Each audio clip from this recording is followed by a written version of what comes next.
Heck yeah, guys. Yeah, that was awesome. Thank you. I like that a lot. All right, we are here with Fantastic Planet. Boop! Introduce yourselves. Hi, I'm Adam. I play bass. Devin, drums. James, guitar. Jimmy. Also guitar. Where does Fantastic Planet come from? What are your origin story? Well, we're named after a seminal psychedelic work from, I think, 1978. It's a French film. Yeah. Beautifully hand-drawn. Very cool. The soundtrack is way ahead of its time. It's very cool. So, I mean, as far as us for origins, I mean, Jimmy and I have been kind of flirting around each other, trying to get something going together for quite a while. We started writing Surrender inside of a shipping crate Yeah, in Oregon, Yeah. in Southern Oregon. Yeah, How for did sure. one end up in a shipping crate in Southern Oregon? You know, Human trafficking? Or? well, not quite. We were living on a pot farm, Yeah. and just kind of hanging out playing music. That's kind of where we started the roots of it. Then I was in a band with James called Jennifer before that, and so I already Back in kind the of day, had the hook on James. I brought him in. brought me in, and then got this funky cat over here. I've known Jimmy and Devin for a long time, and I actually grew up here, graduated high school and stuff, and then I moved out to Indianapolis for like a decade.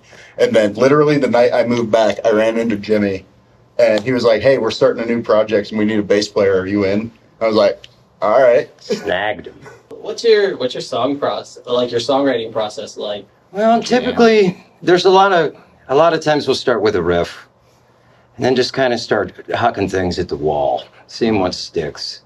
The melody always lasts. In fact, these guys are always giving me slack and telling me to write lyrics. We have a show tomorrow. We need some lyrics. I like the jam band aspect. I think that's cool. Now that what you guys are playing, is that all like, do you know what you're doing every time, or are you making any of it up improv? Or We leave a lot of space for Yeah, improvisation. there's a central theme, and then we listen and respond to each other meaningfully. I mean, we kind of address a lot of it as it happens. Yeah, it's kind of a framework in the song, and I like to leave space for the energy in the room. It's so every time it's the music's kind of playing you as you're playing it. Yeah, and it's new and fresh every time for us and the audience, and it keeps things lively. now, when you're writing, are you thinking in the sense of how is this going to appeal in a live setting, or are you thinking in the sense of how is this going to appeal to people in a studio setting? Like, Well, I would say the material that we're playing right now is very much designed to be in the live show. is there any unique gear in your setup that you think is important to your sound, or can you make anything do what you need it to do?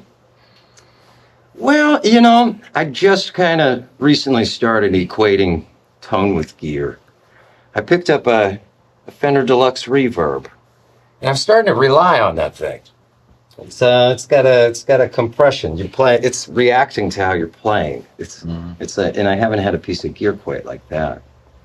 That's how I feel about that Mesa head. I mean, for what we're doing, it nails it. Yeah, for me, I mean, I'm really into I guess of effects, like my hi-hat tambourines. I'll sometimes throw out a cowbell. Yeah, so anything that can make some bells. I'm just really into effects. extra jangles. Extra jangles. Yeah, you got it. I don't really have a huge attachment to any of my gear. I've owned lots of different instruments over the years. However, I will say I did buy the bass I used in this performance here at this store. Jimmy, and I love And it. member of the week. And it definitely has the growl and the snap that I really like. But it's where my I head's see at. you all in here, and I appreciate that. The first night Adam purchased that bass, played it over the mountain, and Adam just transformed him into a gorilla. And he was just raging. The last song, he jumped off the stage with the last note and took one hand and ripped every bass string directly off of the bass in one shot. Never seen anything like it. He's an animal. You get that adrenaline in you. Capable of great things. Are there any reoccurring themes or messages in your music? Is there something you're trying to get out, or Space travel, interplanetary. Traversing. Yeah, I mean, we're a little bit in the business of transportation. It's very much a stream of consciousness thing. Yeah, we're trying to express things that words just quite can't. I think that's music's strong suit. Yeah. This is the instant teleportation of emotion. And, If someone was just discovering you, what do you think would be the best thing for them to listen to? well, we only have 2 recordings. I'm going to recommend one of them. They're on Bandcamp. It's fantasticplanet2.bandcamp.com. Yeah, Surrender. They actually have a Surrender's ring a good to it. one. Surrender we got on YouTube too. We are on YouTube. Yeah, there is actually a Music video and all. Yeah. Kurt Moore. Yeah, It's a music yeah. video. Yeah. Shout out Kurt Moore. What's the first album you ever bought? Guns N' Roses' greatest hits. Blink-182 Enema of the State. Anthology by Alien Ant Farm. Oh Dude. The first one I bought with my own money was probably Dookie, Green Day. Weirdest thing that's ever happened to you at a show? Seen Sasquatch get down hard. Yeah, that came out of nowhere. Yeah, we were playing, all of a sudden Sasquatch was on stage just Raging. getting down, dude. Yeah. We got a photo, but it came out blurry. Yeah, he was kind of like, What's your favorite conspiracy theory? there are only 2 places in the United States that produce glitter. They're both in New Jersey. They will never, ever let a journalist in the building. And the only information I got out of anyone that worked there, it said, you'd be surprised what they use this for. And then they said, oh, I've said too much, and got scared and left the interview. Glitter, man. Glitter. What's it used for? It never goes away. Yeah. I like the idea of it's the notion that hippies were a byproduct of the CIA essentially. That's not even a conspiracy, though. It's true. It is. Yeah. Yeah, at this point. I saw it. My favorite is Yeah. Tommy Wiseau is actually DB Cooper.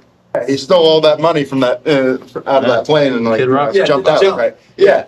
Tommy Wiseau is a guy that basically came out of nowhere and just self-funded one of the best worst movies of all time called The Room. Yeah. But yeah, it's a whole rabbit hole. I'm gonna go with Birds Aren't Real. Yeah, dude. My Well, man. they aren't. Well, that's all I got for you guys. All right. Thanks for having We're us. gonna wrap it up. Get everything torn down. Let's That's go. great. Have a good- Thanks for having us.